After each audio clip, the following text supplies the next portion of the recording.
সদ্য যারা ঠাকুমা হয়েছেন তাদের উদ্দেশ্যে 5টি ছোট্ট পরামর্শ। চেষ্টা করবেন সেগুলোকে ফলো করার, তাহলে নিজেও ভালো থাকবেন আর অন্যরাও ভালো থাকবে।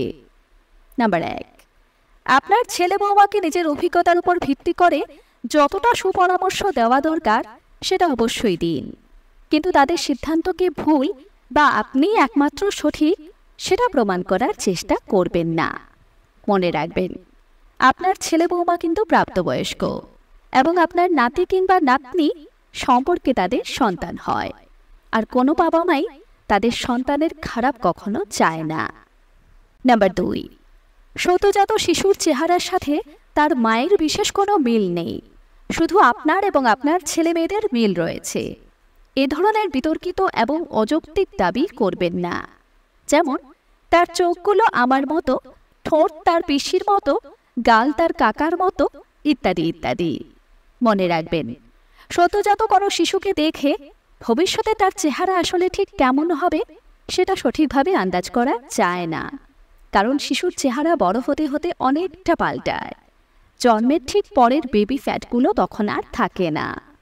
নাম্বার 3, বাচ্চার খারাপ অভ্যেসগুলোর সম্পূর্ণ দায় তার মায়ের উপর দেবেন না, যেমন মায়ের মতো জেদি হয়েছে, মায়ের মতো বদমেজাজি হয়েছে, ইত্যাদি।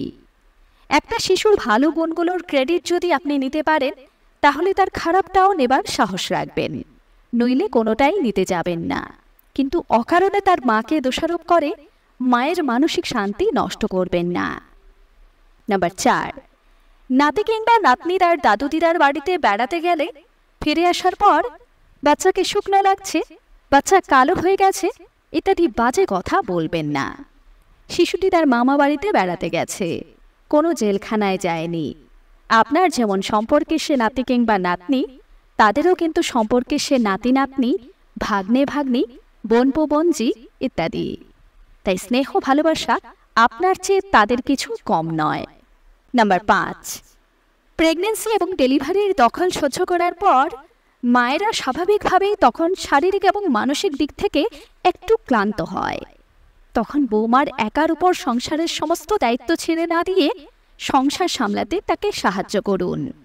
মনে রাখবেন, এ সময় একজন নতুন মাকে তার মায়ের দায়িত্ব পালনে এবং সংসার ধর্ম পালনে বাড়ির বড়দেরকেই সাহায্য করতে হয়। এতে নতুন মা শারীরিক এবং মানসিক দিক থেকে খুব তাড়াতাড়ি সেরে ওঠে। আমার কথাগুলোর সাথে একমত কিনা অবশ্যই লিখে জানাবেন। ধন্যবাদ।